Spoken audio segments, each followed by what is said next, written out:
దేవుని పరిశుద్ధ నామమునకు స్తోత్రాలు చెల్లిస్తూ ఉన్నాం. ప్రభునందు ప్రియమైన సహోదరి సహోదరులారా, మన ప్రభువును రక్షకుడైన యేసుక్రీస్తు నామములో మీకందరికీ శుభాలు స్వాగతాన్ని పలుకుతూ ఉన్నాను. దేవుని వాక్యము వినుటకు దేవుడు మనకిచ్చిన ఈ శ్రేష్టమైన సమయాన్ని బట్టి ప్రభును స్తుతిస్తూ, ఆయన వాక్యమే సత్యము అనే ఈ కార్యక్రమానికి మిమ్మల్ని అందరినీ కూడా ప్రేమతో ఆహ్వానిస్తూ ఉన్నాను. ప్రియులారా, ఈ సమయంలో ఈ తరగతిలో మనము దైవ గ్రంథంలో నుండి ఆదికాండ గ్రంథం 39వ అధ్యాయము 3వ వచనాన్ని చదువుకున్నాం. యెహోవా అతనికి తోడై ఉండెననియు అతడు చేసినదంతయు అతని చేతిలో యెహోవా సఫలము చేసిననియు అతని యజమానుడు చూచినప్పుడు. పరిశుద్ధుడా, ప్రేమగల తండ్రి, నీకు స్తోత్రాలు. చదువుకున్న వాక్య భాగంలో ఉన్న సత్యాలు మీరు మాకు తేటగా వివరించి బోధించండి. వాటిని అనుసరించి జీవించే కృపను మాకు దయచేయండి. మీ మార్గాల్లో మమ్మల్ని చక్కగా చేపట్టి నడిపించండి. మీరు అక్కడి కొరకు సిద్ధపరచండి. యేసుప్రభు నామమును బట్టి ప్రార్థించి వేడుకుంటున్నాం తండ్రి, ఆమేన్. ప్రభునందు ప్రియమైనటువంటి సహోదరి సహోదరులారా, మనం చదువుకున్నటువంటి వాక్య భాగంలో 2 సంగతులు ఉన్నాయి. మొదటి సంగతి ఏంటంటే, యెహోవా అతనికి తోడై ఉండెననియు అతడు చేయునదంతయు అతని చేతిలో యెహోవా సఫలము చేసెనని. ప్రియులారా, ఇక్కడ మొదటి సంగతి మనం ఆలోచన చేస్తే, దేవుడు యోసేపుకు తోడై ఉండి అతడు చేసిందంతా కూడా సఫలం చేస్తున్నాడు. అతడు చేయునదంతయు కూడా సఫలమవుతూ ఉంది. ప్రియులారా, నెహెమ్యా గ్రంథం 2వ అధ్యాయము 20వ వాక్యాన్ని చూస్తే, అందుకు నేను ఆకాశమందు నివాసి అయిన దేవుడు తానే మా యత్నమును సఫలము చేయును గనుక ఆయన దాసులమైన మేము కట్టుటకు పూనుకొనుచున్నాము. ప్రియులారా, నెహెమ్యా విశ్వాసంతో ప్రార్థన చేస్తూ ఉన్నాడు. ఇక్కడ దేవుడు కార్యాలను సఫలం చేస్తాడు. దేవుడు కార్యాలను సఫలం చేస్తాడు. ఎవరైతే దేవునికి ప్రార్థన చేస్తూ, విశ్వాసముతో ప్రార్థన చేస్తూ కట్టడానికి పూనుకున్నారు, ఇక్కడ దేవుని కార్యం. నెహెమ్యా నాయకత్వంలో జరుగుతున్నటువంటి కార్యం ఏంటంటే దైవ మందిరాన్ని కట్టుట. ఇది దైవికమైన కార్యం కనుక ఈ కార్యాన్ని దేవుడే సఫలం చేస్తాడు. ప్రియులారా, దేవుని పేరట మనము ఏ కార్యము తలంచినా దేవుడు దానిని సఫలం చేస్తాడు. ఎందుకంటే అది దైవ కార్యం, దేవుని మహిమ కొరకు మనము దాన్ని చేస్తున్నాం కనుక అది దేవుడు తప్పకుండా సఫలం చేస్తాడు. ఇక్కడ యోసేపుని గురించి మనం ఏం చదువుకున్నాం? యెహోవా యోసేపుకు తోడై ఉండెను గనుక, లేక యెహోవా అతనికి తోడై ఉండెననియు అతడు చేసినదంతయు అతని చేతిలో యెహోవా సఫలము చేసెననియు అతని యజమానుడు చూచి. ఇక్కడ 3 విషయాలు ఈ పొతీఫరు అనేటువంటి యోసేపు యొక్క యజమానుడు చూస్తున్నాడు. 3 కార్యాలు ఈ యోసేపులో చూస్తూ ఉన్నాడు. మొట్టమొదటిది ఏమిటి అంటే, యోసేపుకు దేవుడు తోడుగా ఉన్నాడు. ఇది మొట్టమొదటి కార్యం. ఎందుకంటే యోసేపు చేసేదంతా కూడా దేవుడు సఫలం చేస్తున్నాడు. ప్రియులారా, దేవుడు నీకు తోడుగా ఉన్నాడు అని నీ గురించి ఎవరైనా సాక్ష్యం చెప్పగలరా? ఆలోచన చేద్దాం. ఎందుకంటే మనం చేసేదంతా కూడా సఫలం చేసే దేవుడు మన దేవుడు. అటువంటి విశ్వాసముతో దేవుని మహిమ కొరకు ఏ కార్యాన్ని మనం తలపెట్టినా దేవుడు దాన్ని సఫలం చేస్తాడండి. దేవుని మహిమ కొరకు, దేవుని ఘనత కొరకు మనం తలపెట్టిన ఏ కార్యమైనా సరే దేవుడు దాన్ని సఫలం చేస్తాడు అనేది వాస్తవం.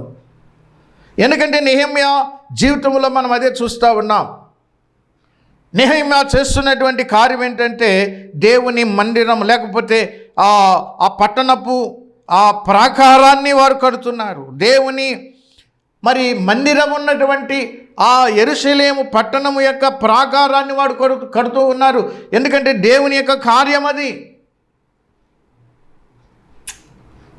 కాబట్టి దేవుడు ఈ పనిలో మాకు సహాయం చేస్తాడు, మా పనిని సఫలం చేస్తాడు అనేటువంటి విశ్వాసంతో వారు కట్టబూరినప్పుడు దేవుడు వారి కార్యాలను సఫలం చేశాడు ప్రియులారా. ఇంకా ఎవరి కార్యాలను దేవుడు సఫలం చేస్తాడు అని అంటే మనం మొదటి కీర్తన మనం ఎరుగుదాం.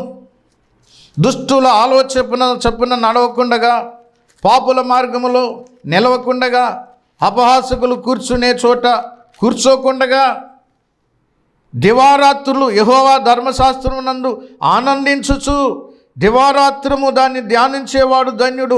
అతడు నీటి కాలువల ఓరన నాటబడినదై ఆకువాడక తన కాలమందు ఫలమిచ్చు చెట్టు వలె ఉండును. అతడు చేయునదంతయు సఫలమగును అన్నాడు.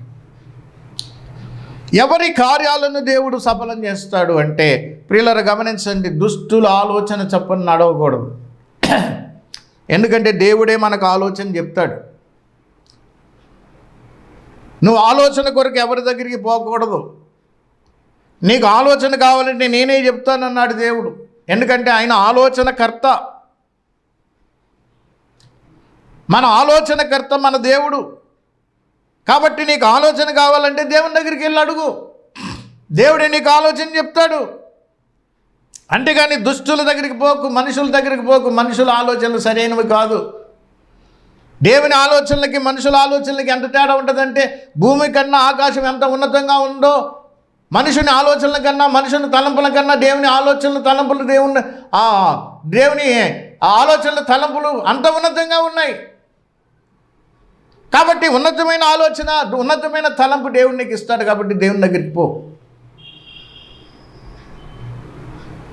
రెండవది, పాపుల మార్గంలో నిలవకు. పాపుల మార్గం విశాలమైంది. ఆ మార్గం గుండా పోయేవాళ్ళు అనేక మంది. అందరూ అనేక మంది పోతున్నారు కాబట్టి నేను పోతానంటే నువ్వు నాశనం అవుతావు. అంతే మరి. నేను చెప్పడంలా, మత్తయి సువార్త 7వ అధ్యాయం 14-15 వచనాల్లో ప్రభు చెప్పాడు, విశాల మార్గమున పోవారు అనేక మంది, ఆ మార్గం యొక్క అంతం నాశనం, ఇరుక మార్గమున ప్రవేశించేవారు కొందరే, దాని అంతం నిత్య జీవం అన్నాడు ప్రభు. పాపుల మార్గం అది విశాలంగా ఉందని చెప్పి నువ్వు పోయావంటే నువ్వు నాశనం అవుతావు. ఆ మార్గంలో అసలు నిలబడకు, నువ్వు అసలు ఆ మార్గంలో ప్రవేశించకు, అసలు ఆ మార్గము దగ్గరే నువ్వు ఉండకో. ఇరుకైనా పర్వాలేదు, ఇబ్బంది అయినా పర్వాలేదు, సమస్య అయినా పర్వాలేదు, దేవుని మార్గంలో నడువు. దేవుని ఆలోచనను బట్టి దేవుని ఇరుకైన మార్గంలో నువ్వు నడువు. మూడవది చెప్పాడు, అపహాసకులు కూర్చునే చోట్ల అసలు నువ్వు కూర్చోకన్నాడు. నువ్వెక్కడ కూర్చొని బాధాగాని కొడుతున్నావు? సొల్లు మీటింగ్లు ఎక్కడ పెడుతున్నావు? నువ్వు ఎవరితోటి నువ్వు మీటింగులు? నువ్వు దేవుణ్ణి నమ్ముకొని నువ్వు దేవుని బిడ్డవయ్యండి, ఏంటి నీ మీటింగులు ఏంటి? నీ బాధాగాని ఏంటి? అసలు ఎక్కడ కూర్చున్నా నువ్వు అక్కడ కూర్చుంటే నీకు నష్టమే. నువ్వు చేసేది ఏది సఫలం అవ్వదు. నీ ఆలోచన బట్టి అందరూ పోతున్నారు కదా అని చెప్పి ఆ మార్గంలో పోయి వాళ్ళతో కూర్చుని బాధగాని పెట్టుకుని వాళ్ళు చెప్పినట్టు చేస్తే నువ్వు నాశనమే, సఫలం అవ్వదు, విఫలమే. నీ కార్యం ఏది సఫలం అవ్వదు, విఫలమే అవుతుంది. ఎందుకంటే బైబిల్ చెప్తుంది. మరి ఎక్కడ గడపాలండి కాలాన్ని? ఎక్కడ గడపాలి మనం? యెహోవా ధర్మశాస్త్రమందు ఆనందించచ్చు, దివారాత్రులు దాన్ని ధ్యానం చేయాలి. దేవుని వాక్యాన్ని చదువుకోవాలి, ప్రార్థన చేసుకోవాలి, ధ్యానం చేయాలి, వాక్య ధ్యానంలో గడపాలి. దేవుని బిడ్డ ప్రార్థనలోనూ వాక్య ధ్యానంలోనూ గడుపుతూ ఉండాలి ఎల్లప్పుడూ కూడా. ఇది ఎందుకంటే దేవుని ధర్మశాస్త్రంలో ఆనందించే విషయాలు ఉన్నాయి. దేవుని యొక్క గ్రంథాన్ని మనము లోతుగా చదివే కొద్దీ, ధ్యానం చేసే కొద్దీ మధురమైనటువంటి సంగతులు ఎన్నో ఉన్నాయి, ఆశ్చర్యకరమైన సంగతులు ఎన్నో ఉన్నాయి ఈ గ్రంథంలో. ఎన్నిసార్లు చదివినా, ఎప్పుడు చదివినా ఈ గ్రంథం క్రొత్తగానే కనబడుతుంది. ఈ క్రొత్తదనాన్ని దేవుడి గ్రంథానికి ఇచ్చాడు ప్రియులారా.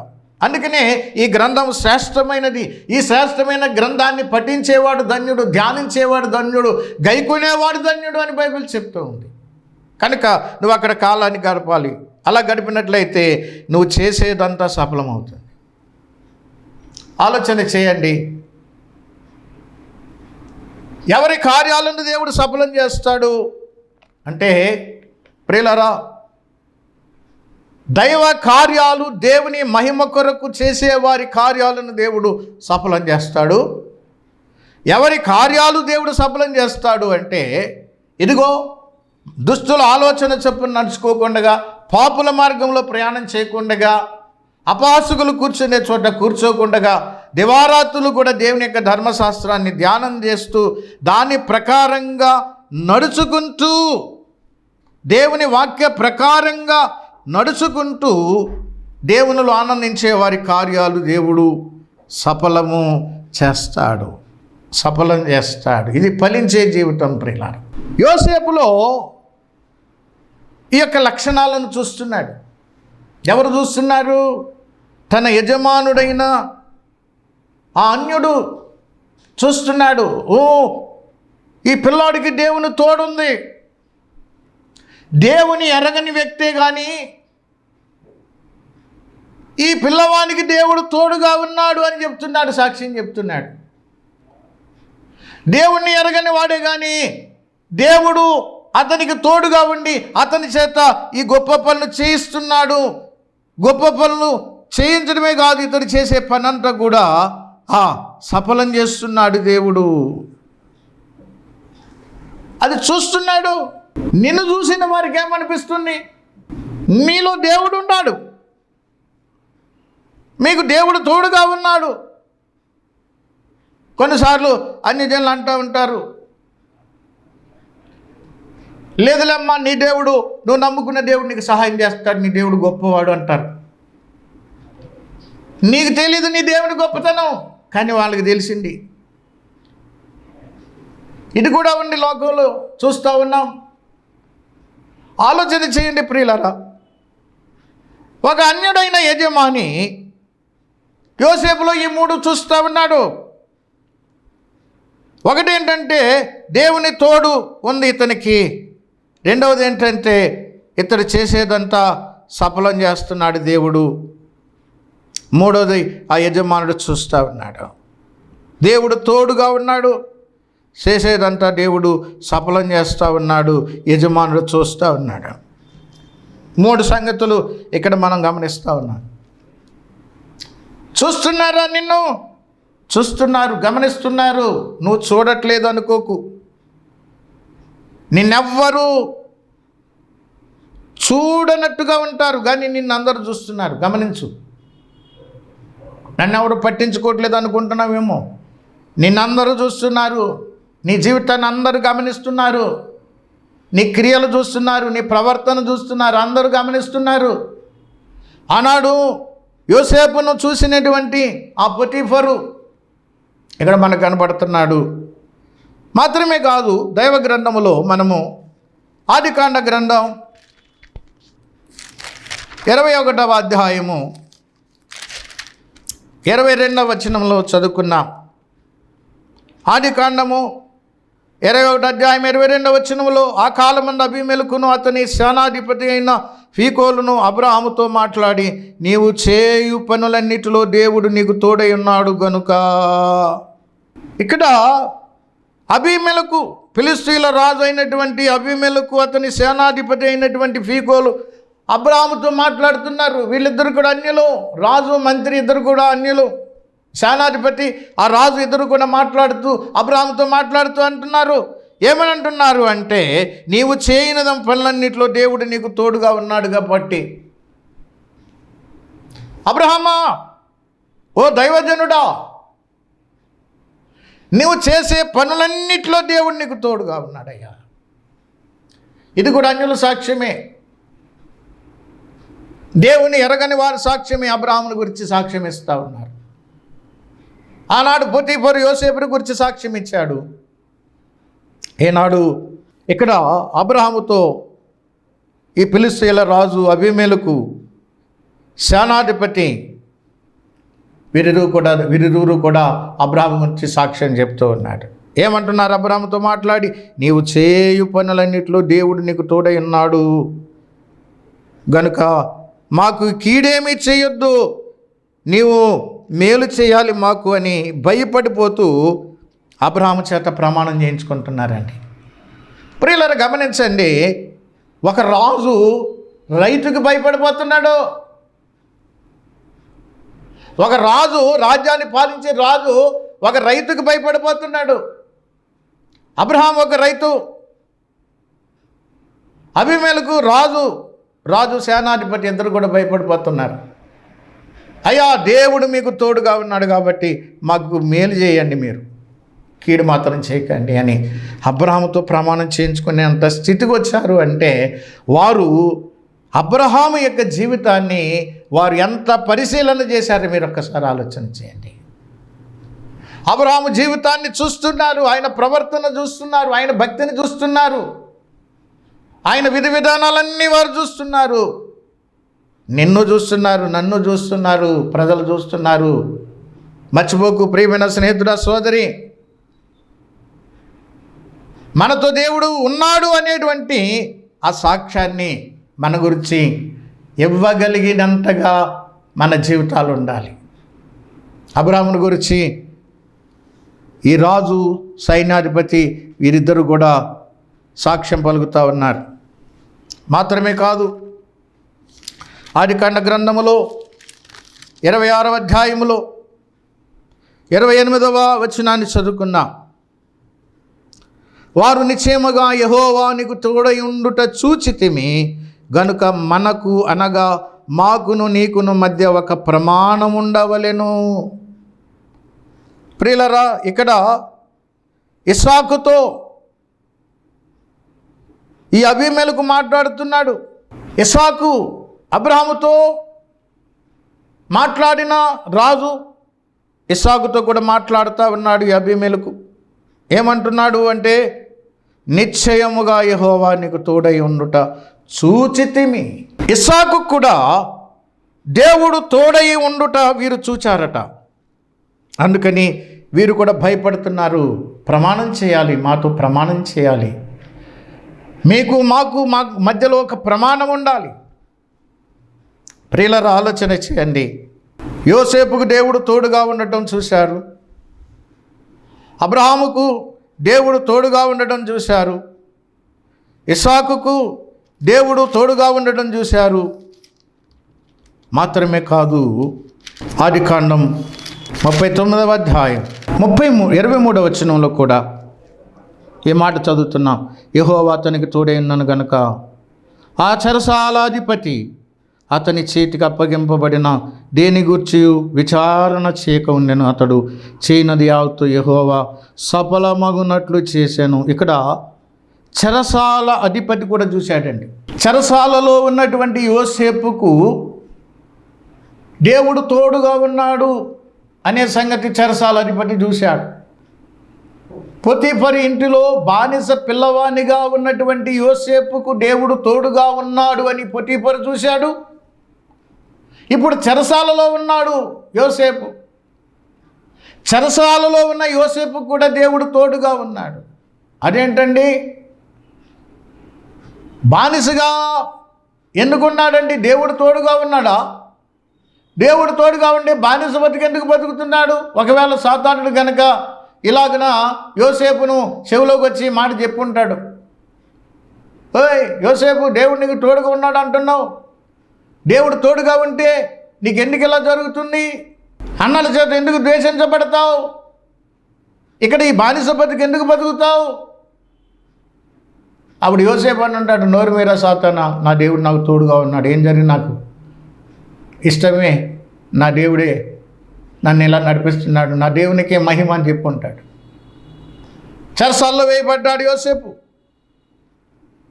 చెరసాల్లోకి వెళ్ళిన తర్వాత కూడా సాతానుడు యోసేపుతో అంటూ ఉంటాడు ఇలాగా, యోసేపు, దేవుడు తోడుగా ఉంటే చేయని నేరానికి ఎందుకయ్యా చెరసాలకు వచ్చావు? దేవుడు నీకు తోడుగా ఉన్నాడా? దేవుడు నీకు తోడుగా ఉంటే చెరసాలకు వస్తావా నువ్వు?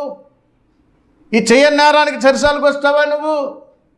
ఎంత అన్యాయం జరుగుద్దా నీకు అని అనుంటాడు. అయినా సరే చెరసాల్లో కూడా దేవుడు యోసేపుకు తోడుగా ఉన్నాడు. ఆనాడు శద్రకు మేషకు అబేద్నెగోలు అగ్నిగుండంలో వేయబడ్డారు. అగ్నిగుండంలో తన భక్తులతో పాటు తోడుగా ఉన్నటువంటి దేవుడు యోసేపు కూడా తోడుగా ఉన్నాడు. ఆనాడు నెబుకద్నెజరు తీవ్రంగా లేచి చూశాడు. మనం ముగ్గురిని వేసాం కదా అగ్నిగుండంలో, నాకు నలుగురు కనపడుతున్నారు. నాలుగో వ్యక్తి దేవదూతను పోలి ఉన్నాడు. ఆ దూత మన ప్రభువే. నెబుకద్నెజరు చూశాడు. తనను ఆశ్రయించినటువంటి భక్తులను ఈ దేవుడు విడిచిపెట్టేవాడు కాదు. కాబట్టి ఈ దేవుడిని ఎవరు దూషిస్తారో వారిని తుత్తునీలుగా చేస్తాను, వాళ్ళ ఇళ్లను పెంట కుప్పలో కలిపేస్తాను అన్నాడు నెబుకద్నెజరు. చూశాడు. భక్తుల జీవితాల్లో అన్యులు దేవుడు చేసిన కార్యాలను చూశారు. దేవుని యొక్క తోడు వారు చూశారు. ఇక్కడ కూడా మనం అదే చూస్తున్నాం. చెరసాల నాయకుడు యోసేపు జీవితంలో దేవుడు తోడుగా ఉండి చేసినటువంటి కార్యాలు చూస్తున్నాడు. ప్రియులారా, గమనిస్తున్నాడు. ఆనాడు పొతీఫరు గమనించాడు యోసేపుని. జైలు అధికారి గమనించాడు యోసేపుని. అబీమెలెకు గమనించాడు అబ్రహాముని. అబీమెలెకు గమనించాడు ఇస్సాకుని. ప్రియులారా, గమనించండి. మనల్ని కూడా గమనిస్తున్నారు, చూస్తున్నారు. అయితే మనం ఇటువంటి సాక్ష్యాన్ని పొందగలమా? మనం ఇటువంటి సాక్ష్యాన్ని పొందగలమా? చూస్తున్నారు. దేవుడు మనతో ఉండి మన చేత చేస్తున్న కార్యాలు చూస్తున్నారు ప్రజలు. కానీ ఆశ్చర్యం ఏంటంటే కొన్నిసార్లు నీ జీవితంలో దేవుడు చేసిన కార్యాలను గుర్తెరగకుండా ఉన్నావు. ఎన్నో అద్భుతాలు, ఆశ్చర్య కార్యాలు ఆయన జరిగిస్తున్నాడు. కానీ నువ్వు గమనించుకోవట్లేదు, నువ్వు పట్టించుకోవట్లేదు. నా ప్రభు నాతో ఉండి నా చేత ఇన్ని గొప్ప కార్యాలు చేయించాడు అనే సంగతి నువ్వు మర్చిపోతున్నావు.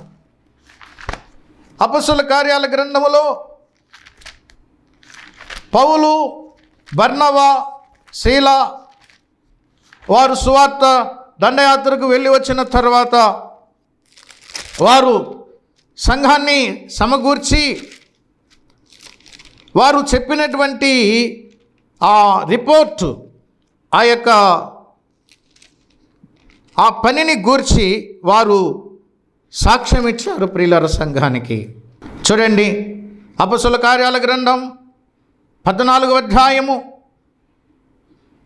27వ వచనములో వారు వచ్చి సంఘమును సమకూర్చి దేవుడు తమకు తోడై ఉండి చేసిన కార్యములన్నీ అన్యజనులు విశ్వసించుటకు ఆయన ద్వారము తెరచిన సంగతియు వివరించిరి. పిమ్మట వారు శిష్యుల యొద్ద బహుకాలము గడిపిరి అనే మాట మనం చూస్తున్నాం. 27వ వాక్యములో పౌలు తన తోటి సేవకులు సంచారం చేసి సువార్త ప్రకటించగా దేవుడు వారికి తోడై ఉండి చేసిన కార్యములు, దేవుడు తమకు తోడై ఉండి చేసిన కార్యములు. ప్రియులారా, ఇక్కడ వీరు కూడా గమనించారు. నువ్వు గమనిస్తున్నావా? దేవుడు నీకు తోడుగా ఉండి నీ చేత జరిగిస్తున్నటువంటి కార్యాలు గురించి నువ్వు చెప్తున్నావా? అలాగే నీతో దేవుడు ఉండి నీ చేత జరిగిస్తున్నటువంటి కార్యాలు అన్యజనులు చూసి నీ కొరకు సాక్ష్యం ఇవ్వగలుగుతున్నారా? ఇక్కడ కనబడుతున్నాయి, దేవుని కార్యాలు కనబడుతూ ఉన్నాయి. దేవుడు తోడుగా ఉండి చేసిన కార్యాలు అన్యజనులు చూస్తున్నారు. దేవుడు తోడుగా ఉండి చేసినటువంటి కార్యాలు వారు కూడా చూస్తున్నారు. తమను తాము చూసుకుంటున్నారు. ఆ కార్యాల గురించి వివరంగా చెప్పారు. ఏమిటి దేవుడు వారికి తోడుగా ఉండి చేసినటువంటి కార్యములు అంటే, అన్యజనులు యేసు ప్రభుని నమ్ముకున్నారు. అలాగ అన్యజనులు ప్రభుని నమ్ముకోవటానికి దేవుడు మార్గాన్ని తెరిచాడు. ఎందుకంటే సువార్త మార్గము తెరవబడి ఉంది. సువార్తకు మార్గం అంటూ మూతవేయబడడం అనేది జరగదు లోకంలో. అభ్యంతరాలు వస్తాయన్నాడు తప్ప మూతబడతాయని బైబిల్ గ్రంథంలో సువార్త ద్వారం మూతబడుతుందని ఎక్కడ బైబిల్లో లేదు. సువార్త ద్వారం ఎప్పుడు తెరవబడే ఉంది. 7 ఏండ్ల శ్రమల కాలంలో కూడా ఈ సువార్త ద్వారం తెరవబడుతుందని బైబిల్ గ్రంథం తేటగా తెలియజేస్తూ ఉంది ప్రియులారా. సువార్త ద్వారం అనేది మూతపడటం అనేది లేదు. సువార్తకు ఆటంకాలు అభ్యంతరాలు వస్తాయి అన్నాడు, కానీ మూతపడుతుందని ప్రభు ఎక్కడ చెప్పలేదు ప్రియులారా. ప్రియమైన వారులారా గమనించండి, ఆనాడు పౌలు, శీల, బర్నబాలు సువార్త బృందం కలిసి చేసినటువంటి సేవ అంతట్లో ఎన్నో అభ్యంతరాలు వచ్చినాయి, ఎన్నో ఆటంకాలు వచ్చినాయి. అవే ఆటంకాలు ఇప్పుడు వస్తున్నాయి, అవే అభ్యంతరాలు ఇప్పుడు వస్తున్నాయి, కానీ సువార్త మాత్రము ఆగలేదు. సువార్త ప్రకటించబడుతూనే ఉంది. నాటి నుండి నేటి వరకు, రేపటి నుండి ప్రభువు వచ్చేంత వరకు కూడా ఈ సువార్త ప్రకటించబడుతుంది. ఇది ప్రభు చేసేటువంటి కార్యం, నువ్వు చేసేటువంటి కార్యం కాదు, నేను చేసేటువంటి కార్యం కాదు. ప్రభు మనతో ఉండి మన చేత జరిగిస్తున్నటువంటి కార్యం ఇది ప్రభు కార్యం ప్రియులారా. ప్రభు మనకు తోడై ఉండి, మనకు సహకారిగా ఉండి, వెనువెంట జరుగుతూ వచ్చినటువంటి సూచక్రియల ద్వారా ఆయన సాక్ష్యం ఇస్తూ దేవుని వాక్యాన్ని ప్రకటిస్తూ అనేక ఆత్మలను రక్షించేటువంటి ప్రభు మన ప్రభు. దేవుడి మాటలు దీవించి ఆశీర్వదించునుగాక. పరిశుద్ధుడా, ప్రేమగల తండ్రి, నీకు స్తోత్రాలు చెల్లిస్తున్నాం. చెప్పబడిన ఈ మాటలు మందరి హృదయాల్లో ఫలింపచేయండి, ప్రకారంగా జీవించే కృప దయచేయండి. యేసు ప్రభు నామములో ప్రార్థించి వేడుకుంటున్నాం తండ్రి, ఆమేన్.